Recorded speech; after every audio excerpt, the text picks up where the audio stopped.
9 avril 1946, 9 avril 2021. 75 ans que le PDCI-RDA, première formation politique, est au service de la Côte d'Ivoire. Depuis sa création jusqu'à nos jours, se trouve toute une histoire. Celle-ci se confond évidemment avec la marche de la Côte d'Ivoire, moderne et modèle. Flashback sur la vie de cette formation politique, la plus ancienne du continent, après l'ANC, en Afrique du Sud. Pour comprendre la marche du PDCI-RDA, il faut remonter jusqu'en 1944. À cette époque, le monde est en pleine guerre mondiale et la tendance générale est à l'anticolonialisme dans les colonies et chez les deux grandes puissances, USA, URSS. Craignant de perdre ses colonies, la France, sous la conduite du général de Gaulle, organise la conférence de Brazzaville du 30 janvier au 8 février 1944, qui réunit sous la présidence du général de Gaulle les gouverneurs d'Afrique occidentale française, AOF, d'Afrique équatoriale française, AEF, et de Madagascar. Des réformes politiques en faveur des colonies sont proposées.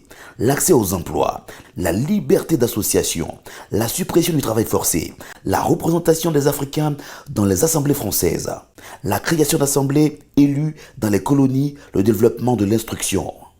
En Côte d'Ivoire, les résolutions de Brazzaville sont visibles grâce au gouverneur André Latrille. Premier acte fort, la naissance du syndicat agricole africain, le 10 juillet 1944.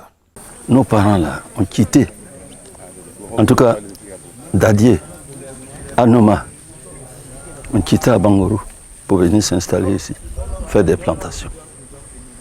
Ils avaient leurs occupations avant. Hein. Dadié était un homme d'affaires, Anoma instituteur, et les autres. Mais pour faire de l'agriculture, quand des messieurs viennent dans une zone où la forêt est dense, et qui se mettent à faire de l'agriculture, ce n'est pas pour ne pas retirer de l'argent. C'est ça qui a motivé leur lutte pour préserver leurs intérêts par rapport aux colons. Et puis c'est allé plus loin. Quand ils ont vu que, même si ils réussissaient à avoir, eux, des manœuvres, comme ils ont réussi à le faire grâce au président Oufoué et à d'autres, mais la situation ne changeait pas.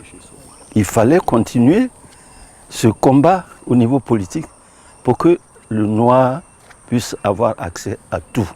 Un an plus tard, soit en 1945, la conférence de Brazzaville fait encore parler d'elle, un double événement. Les premières élections législatives avec Félix Houphouët-Boigny, qui est élu député africain à l'Assemblée constituante française le 22 octobre 1945. La loi autorisant la création de partis politiques. Ainsi, plusieurs partis politiques sont créés, dont le PDCI-RDA en 1946 par Félix Houphouët-Boigny, à l'Étoile du Sud à Treichville, à partir du fonds du syndicat agricole africain.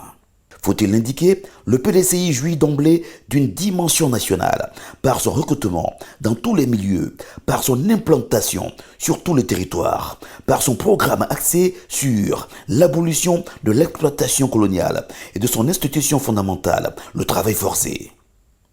De 1946 à 1947, le nouveau parti fut dirigé par un bureau provisoire de 18 membres présidé par Félix Houphouët-Boigny. Le PDCI-RDA connut un succès immédiat.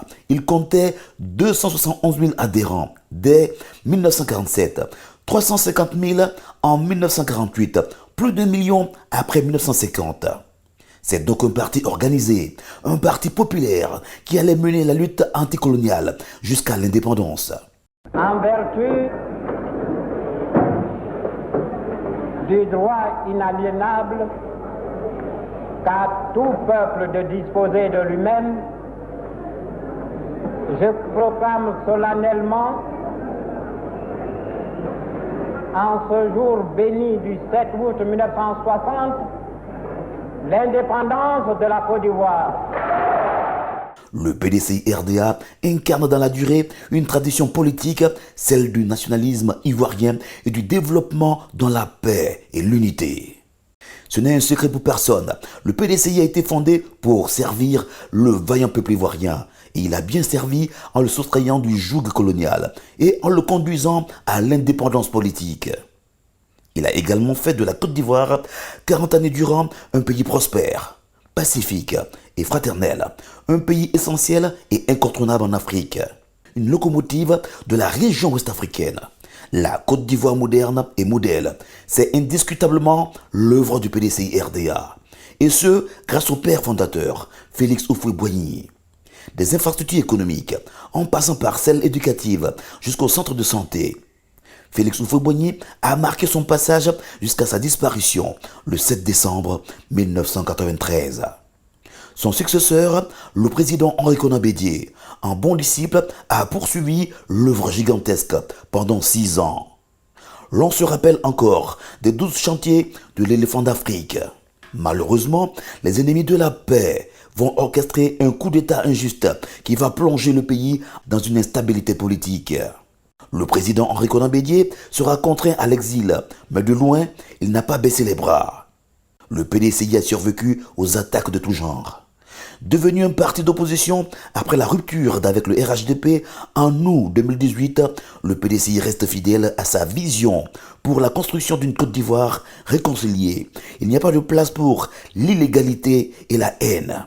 Chers militants et chers militants, pour l'heure, en ces instants de bonheur partagé, je voudrais vous adresser mes vives et sincères félicitations pour votre fidélité et loyauté aux nobles idéaux de notre grand parti. Vous avez tenu bon. Grâce à votre ténacité, nous allons écrire pour les générations futures de nouvelles pages glorieuses de notre action politique. Plus que jamais, les militants mobilisés autour de les leaders, le président Henri Konan Bédié, détiennent le combustible pour maintenir la flamme militante toujours allumée, comme pour dire « le PDCI vivra, vivra et vivra ».